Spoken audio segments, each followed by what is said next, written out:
তো hello guys, কেমন আছো তোমরা? নিশ্চয়ই ভালোই আছো। তো আমিও ভালো আছি। তো আজ চলে এসেছি এই যে এগরোলের রেসিপি নিয়ে। তো মন যাচ্ছিল কিছু খাই খাই, তো কি বানাই, মনে হলো এগরোল বানাই। কেমন হয় কথাটা শুনে? তো মনে হলো এগরোল বানাই, তো নিয়ে চলে এলাম শসা, টমেটো, সস তো বাড়তেই আছে, ডিম। তারপর দেখো তাওয়া তাতিয়ে ভালো করে রুটাকে ছেঁকে নিয়ে তার মধ্যে ডিম ভেঙে দিয়ে সামান্য একটু লবণ ছিটিয়ে দিলাম, যেন একটু ভালো লাগে খেতে।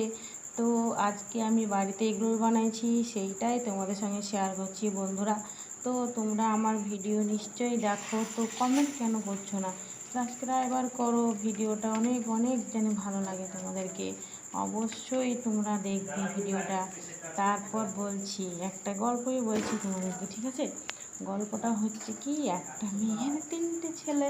তার নাম, একটা নাম হচ্ছে কলা, একটা নাম হচ্ছে সর্ষে, একটা নাম হচ্ছে বেগুন। হ্যাঁ, তো তোমাদের সব থেকে নাম কোন নামটা ভালো লাগলো অবশ্যই তোমরা কমেন্ট করে বানাবে। তারপর আমার এই যে এগুলো ছাকা রেডি। তার মধ্যে আমি সয়াবিন দিয়ে দিলাম, সয়াবিনের পর দিয়েছি পেঁয়াজ কুচি, লঙ্কা কুচি, শসা কুচি, ভালো করে দেখো দিয়ে দিচ্ছি।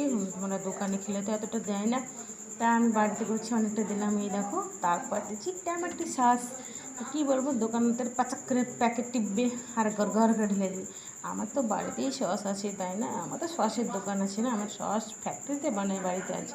তো এই দেখো, আমি লাল লাল করে সস দিয়ে দিলাম। তার তোমাদেরকে জিভে জল আসছে? তো কে কে এগরোল খেতে চাও আমার বাড়ি চলে এসো, আমি তোমাদেরকে এগরোল বানিয়ে খাওয়াবো।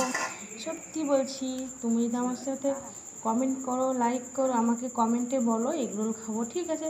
আমি তোমাদেরকে এগরোল বানিয়ে খাওয়াবো। তো এরকম করে আমি তো প্রথম জড়াচ্ছি কাগজে করে, এরকম করে গোল গোল করে ঘুরিয়ে ঘুরিয়ে। তো জড়ানো আমার কমপ্লিট।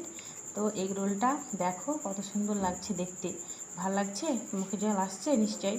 তো এগ রোলটা খেয়ে দেখি কেমন লাগে। নিতে একটা, আমি একটা নিয়ে নিয়েছি, 5টা বানাইছি। তো কি বলবো, এগ রোলটা খেতে অনেক দারুণ সুন্দর হয়েছে। বাই বাই, টাটা, আজকের মতন এখানেই শেষ করছি।